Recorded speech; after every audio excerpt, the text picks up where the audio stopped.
Good afternoon. I'm Dr. Mark Andrew Holowchak, Thomas Jefferson scholar, philosopher, and historian.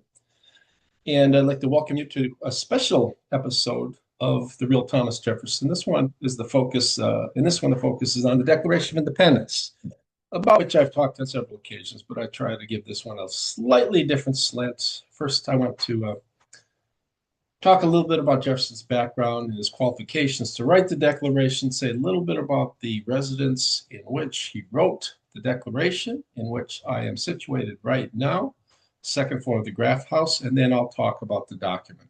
So I hope you enjoy the show. You know the aim of the real Thomas Jefferson is really a reply to the radical revisionists who seem to dominate the literature today and wish to give us the depiction of Jefferson as a racist, as a hypocrite, as perhaps even a racist, rapist, I should say.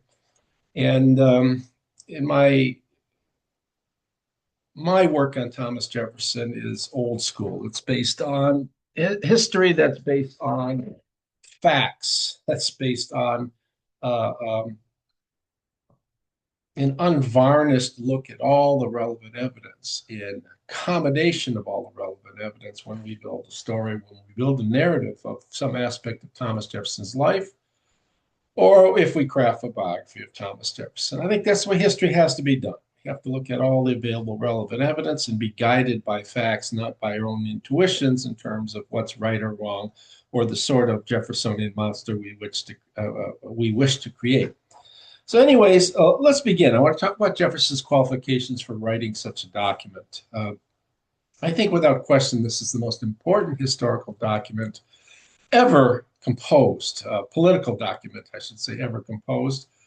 And it still has a strong and important influence all over the globe today. And it probably always will, as long as people do not regress into certain sort of savagery that's going on in the Ukrainian Russian war, Vladimir Putin. Anyways, in 1769, Thomas Jefferson becomes a member of Virginia's House of Burgesses.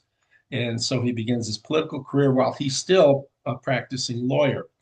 I've argued before that Jefferson was ill suited for the practice of law insofar as he didn't possess the sort of booming voice in the presence to dominate a courtroom. Um, he was reticent, he was soft voiced, and more than that, I think one of the problems was that Jefferson was not was too much was entirely committed to truthfulness, and that's not a good uh, commitment when one is a lawyer. The aim of practicing law is to win a case that you agree to take. And Jefferson, I think, had enough of the practice of law. And although he mentions often that he was ill suited for the practice of politics as well, he didn't like politics. He became a politician, practiced politics for the most part, for most of his life, for some 40 years.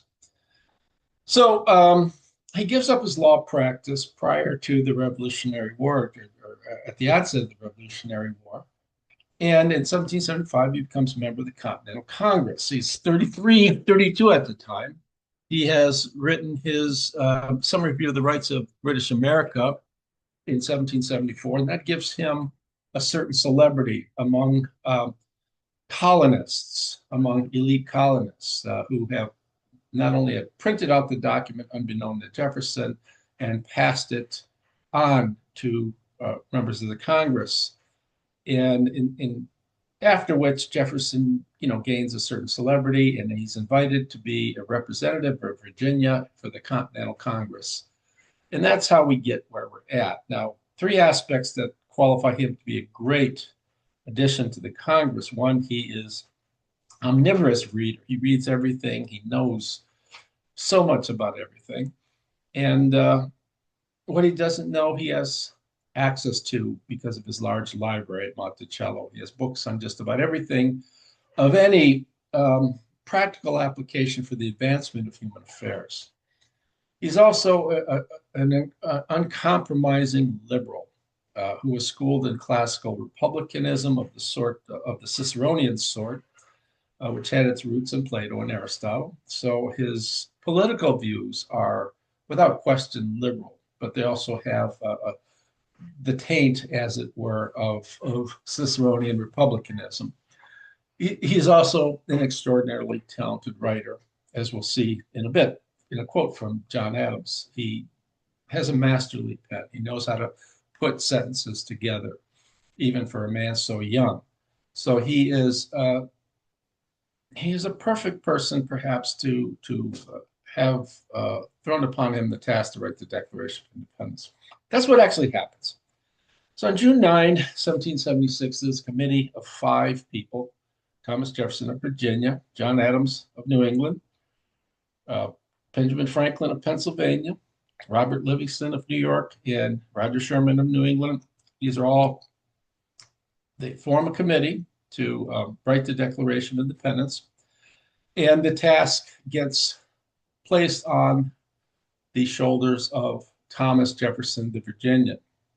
Why? If we read John Adams has a way of remembering history so that he leaves his mark. He says, reason, he's talking to Jefferson, he writes in his journal, reason first, you're a Virginian, and a Virginian ought to appear head of this business. That seems reasonable. Reason second, I'm obnoxious, suspected, and popular. All that too is true. And reason, you're very much otherwise. Reason third, you can write 10 times better than I can. All those are very, very good reasons, I openly admit. But Thomas Jefferson contradicts that account. He writes of the event, of how he got to write the Declaration some 50 years after the event. He says, Mr. Adams' memory has led him into a questionable error. The committee of 5 met. No such thing as a subcommittee was proposed, but they unanimously pressed upon myself alone to undertake the draft. Now, I'm going to turn next to Jefferson writing the Declaration of Independence in the Graft House. And here, let me bring up some documents. I want to look at the Graft House, which we have here. And this was built in 1775, a year before the Thomas Jefferson rents out a room and writes the Declaration of Independence. And Jefferson moves in on May 23, and he will begin after the committee is formed on June 9, begin working on declaration from June 11 to June 28, which is some 17 days. It's 2.5 weeks or so. And at some point in 1825, Dr. James Meese writes Thomas Jefferson and asks him if he can recollect anything about the house. Jefferson writes, at the time of writing that instrument, I lodged in the house of Mr. Graff, a new brick house 3 stories high, of which I rented the 2nd floor, consisting of a parlor and bedroom ready furnished. In that parlor, I wrote habitually, and in it, I wrote the paper particularly. Right. Jefferson then adds what he can recall of Mr. Graff. He says, my memory is much too decayed to be relied on with much confidence. Jacob Graff was young. He was German. He was newly married, he writes. I think he was a bricklayer and that his house was on the south side of Market, probably between 7th and 8th or perhaps higher. And if not, then the only house in that part of the street. So if we look at the house in the depiction, this is a modern day reconstruction. It was rebuilt in 1775, the 200th anniversary of the house. We said it was built in 1775. Jefferson moved in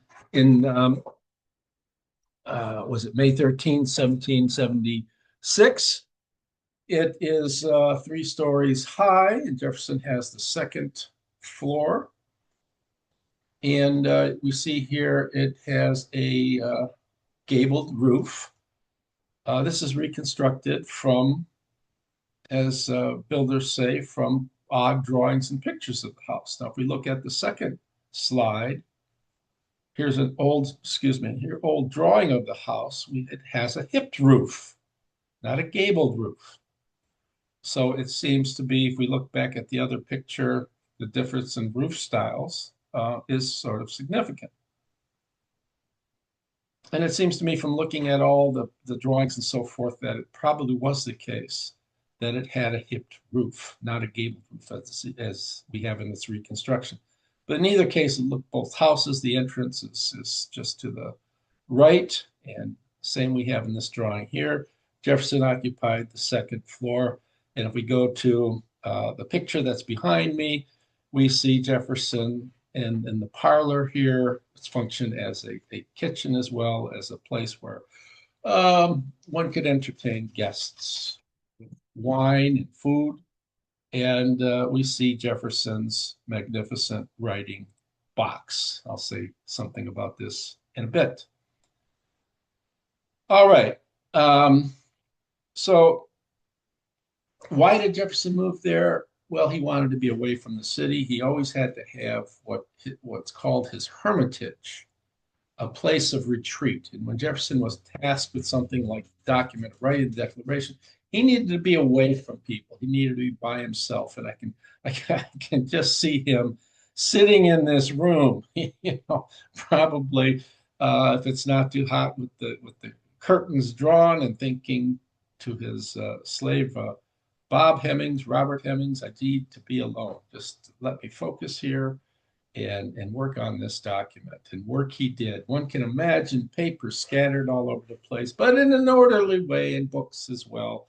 And Thomas Jefferson laboring away on the Declaration of Independence. He was assisted in this task by a certain writing box.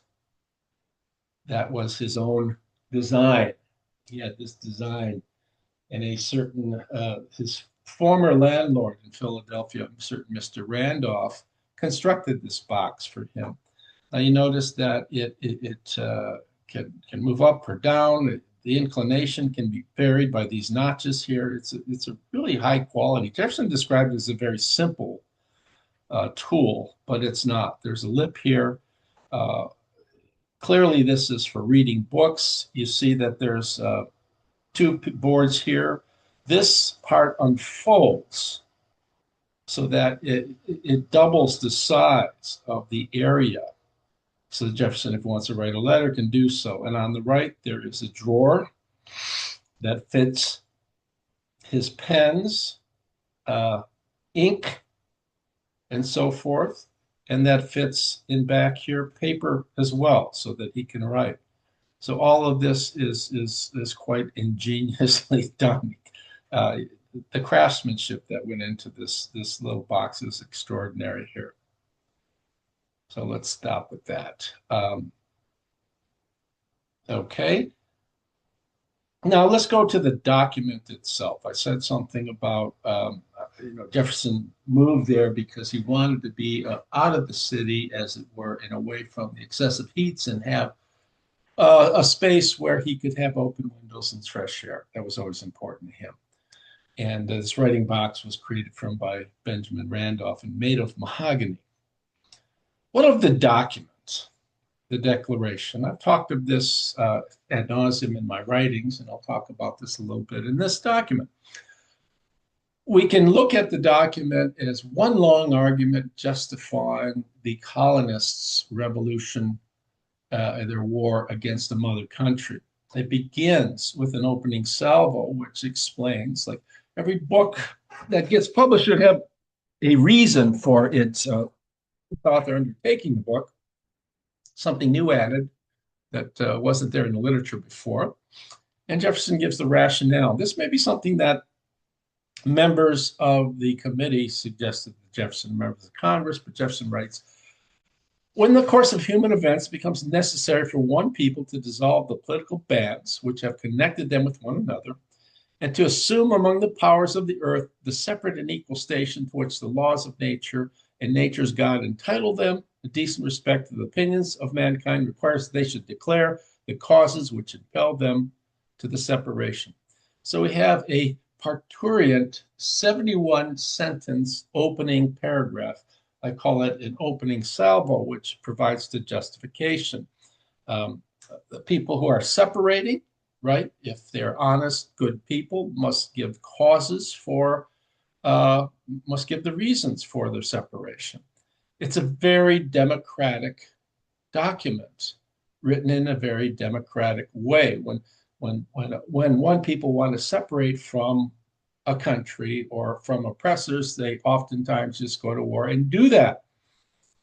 They don't offer a justification. Here, Jefferson and the Congress, members of the Congress do that, which is indicative that this country is founded on something a little bit different than that upon which other countries are founded. Okay, and the other noteworthy thing here is Jefferson thinks that this justification, this warrant, must be put before the tribunal of the world. Uh, so it must be put before the for cause appellant that the world should have access to the reasons for the separation. So Jefferson then turns to certain self-evident truths. I'm looking at the mature document, not Jefferson's fair copy, which doesn't differ substantially. And a lot of people have argued that Thomas Jefferson really didn't write the Declaration. He wrote a first draft. It was edited by the other committee members, especially John Adams and Benjamin Franklin. And by the time it got to the Congress, it was substantially edited. We know that about 1/4 of the document was excised. Does that mean Jefferson didn't write it? No. I think this is such a misleading and ridiculous argument because the argument in gist survives just the way Jefferson wrote it. The same argument, certain particulars were added, certain things were refined. The document overall probably reads more smoothly with the edits of the Congress, but it's still Jefferson's document. So the notion that Jefferson didn't write it, Danielle Adams, for example, says that is ridiculous. So let's throw that aside. So we hold these truths to be self-evident that all men are created equal, that they're endowed by their Creator with certain unalienable rights, life, liberty, pursuit of happiness. Now, notice here in this polished draft, we have just two claims that are axial, that are foundational. One, all men are created equal from their Creator. Two, the Creator has given them unalienable rights, right? So these are axial claims. They are at the same level. They're foundational for the document. Jefferson's fair copy is otherwise, and I want to just show the difference. Because we hold these truths to be sacred and undeniable, that all men are created equal and independent, that from that equal creation they derive rights inherent and inalienable, among them which are preservation of life, liberty, pursuit of happiness. So we don't have two equally axial claims. We have one axial claim. All men are created equal and independent. And from, he says, that equal creation. So the rights of life, liberty, pursuit of happiness are derivative. They're not foundational. They're not axial, right? It's because of the equal creation of all human beings. This is a point, I go into this in great detail in my book, The Disease of Liberty, Thomas Jefferson on History and Liberty. I look at this, the difference between the two documents, and I think it's fascinating. And I explain what rides on them, something I can't go into right now. But we get from equal creation, we get these rights, life, liberty, and pursuit of happiness. And I talk about in what sense are people equal? It's not at all an obvious claim. It's a very strange claim to say that all people are equal. I explain that sense in the book to which I just referred. All right, so we have a substantial difference in the two. Again, I think to most people, this is not going to be all that important, all that relevant, unless you, like myself as a philosopher, really nitpick over words and their meaning. He then turns to the next sentence. He says, to secure these rights, governments are instituted among men, deriving their just powers from the consent of the governed. So here we have a statement of the aim of governments. right? Governments are essentially formed because people are gregarious animals, and as gregarious animals, once they gather together in enclosed spaces, there are tensions between people. So there need to be political institutions that sort of regulate the affairs of human beings in the most efficient manner. It's important to understand that these institutions, right, are built upon the consent of the people who are governed, right? So they're of and by the people. That's an important point. All right, then Jefferson writes, whenever any form of government becomes destructive of these ends, in other words, when government doesn't function of and by the people for the sake of the people, it is the right of the people to alter or to abolish it and to institute a new government, laying its foundation on such principles and organizing its powers in such form as to them shall seem almost most likely to affect their safety and happiness. So Jefferson is arguing that the people themselves, when it appears that their rights are being ignored, are being shelved, put on the back burner, they have a right to rise up against that government, to overthrow that government, and to institute a government according to um, according to the wishes of the majority of the people. And that government can be instituted any shape, way, or form to secure their own happiness and their well-being. Now, this is not a statement I've argued before of political relativism that Montesquieu, Adrian Coke, and Dumas Malone think Jefferson was a political relativist. I don't think that's the case. I think Jefferson is saying that people have the right to shape a government any way they want to. But of course, people in tune with their natural instincts will understand that that government has to be a virtuous one because people are inherently virtuous creatures, Jefferson thinks. We have a moral sense that guides human activities, and we tend to behave morally if unimpeded by reason or any kind of social forces that might impede the moral sense from acting as it wishes to act. Now, Jefferson gives some qualifying remarks. We have a right to overthrow government, of course, but we won't in most cases unless the abuses are long and consistent. He says, prudence indeed will dictate that governments long established should not be changed for light and transient causes. And accordingly, all experience hath shown that mankind are more disposed to suffer while evils are sufferable than to right themselves by abolishing the forms to which they are accustomed. But when a long train of abuses and usurpations pursuing invariably the same object evinces the design to reduce them under absolute despotism, it is their right, it is their duty to throw off such a government and to provide new guards for their future security. We not only have a right, a God-given and nature sanctioned right to overthrow such governments, we have a duty. Human beings are so much by nature liberty-loving creatures that when any person or group of persons aims to quash our liberty, our expression of living freely, people have a right to overthrow that. This is really hardcore liberalism. It's really quite beautiful stuff. Okay. Now, Jefferson then says, such has been the patient sufferance of these colonies, and such is now the necessity which constrains them, the colonists, the colonies, to alter their former system of government. The history of the present King of Great Britain is a history of repeated injuries and usurpations, all having a direct object the establishment of an absolute tyranny over these states. To prove this, let facts be submitted to the candid world.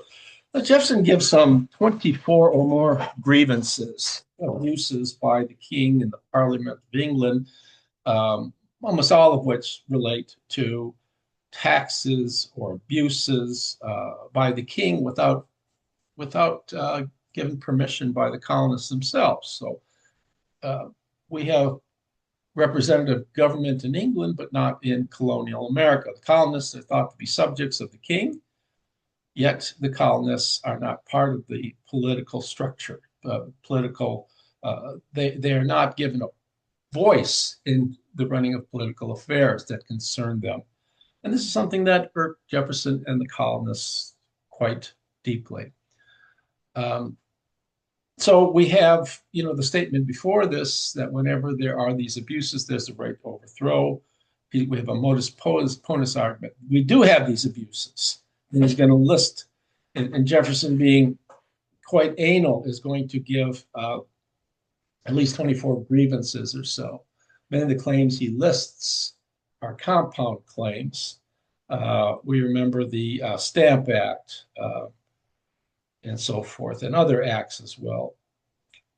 Most of which, like I said, putting standing armies in the colonies in times of peace, which is an open threat, and so forth. Having soldiers staying with colonists in their houses and so forth.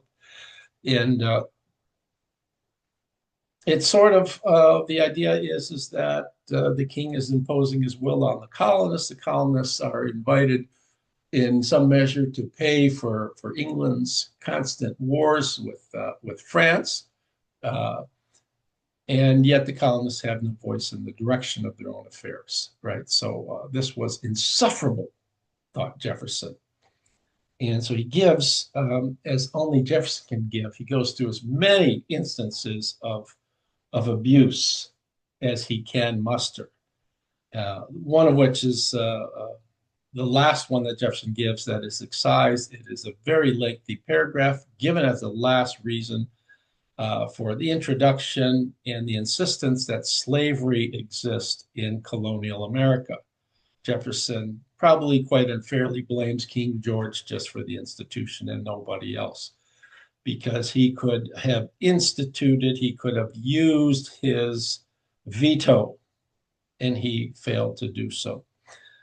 Jefferson ends with a lengthy paragraph.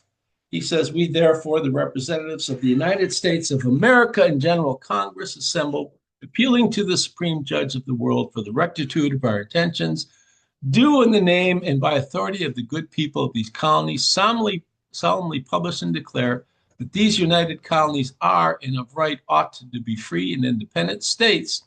They are absolved from all allegiance to the British Crown, and that all political connection between them in the state of Great Britain is and ought to be totally dissolved, and that as free and independent states, they have full power to levy war, conclude peace, contract alliances, establish commerce, and do as all other acts and things which independent states may have right do. And for the support of this declaration, with a firm reliance on the protection of divine providence, we mutually pledge to each other our lives, our fortunes, our sacred honor." So we have a document that proclaims to England and the rest of the world that the United States are gathered together in warfare, in revolution against the mother country. And just what will this confederation of states be in the future? Jefferson never says, and it's probably thought that the states will get together for the purposes of this war, if successful, and after the war, things will go back to, roughly speaking, the way they were. So it's meant to be, as we see in the Articles of Confederation, a loose confederation of colonies, of states. And Jefferson will go on later to say, as the government itself is sort of confederated, the government will have a minimal task, mainly to secure the rights of the people and conduct foreign affairs. So the argument I sum is a lengthy argument, and I give the premises. 1, all people are created by God as equals. 2, all people are endowed with certain rights: life, liberty, pursuit of happiness. This is how it's expressed in the mature document. Humans are naturally gregarious. They tend to gather in large societies. It's 3. Large societies lead to abuses of rights and disregard of human equality. It's 4. Conclusion, governments are needed to oversee the relations among humans. Now, governmental powers derive from the consent of the people. So the main task of government is to secure its citizens' rights. Governors, however, often rule not as God and nature dictate, but according to self-interest. So there needs to be people impose checks on governmental actions. When any government fails to secure its citizens' rights, the citizens have a right to abolish it and institute a new government. King George III has abusively violated the British colonists' rights, so the colonists have a right to form their own government in keeping with their own notions of safety and happiness. This is a document that exists in some measure, right, in many of the countries existing across the globe today. Ukraine has a Declaration of Independence. It's pithy compared to the United States Declaration, but nonetheless, it's such an important document. I think it's the greatest political document just in its essence and its spirit and in its power in the history of humankind. So on this 4th of July, as you go out celebrating, have a few beverages, as Mickey Redmond would say, a few ginger ales, and pop off a few fireworks. Keep in mind the spirit of Jeffersonian republicanism as it is embodied in this magnificent document called the Declaration of Independence. I wish you all have a safe and prosperous 4th of July. Have a lot of fun. And I say ta ta for now.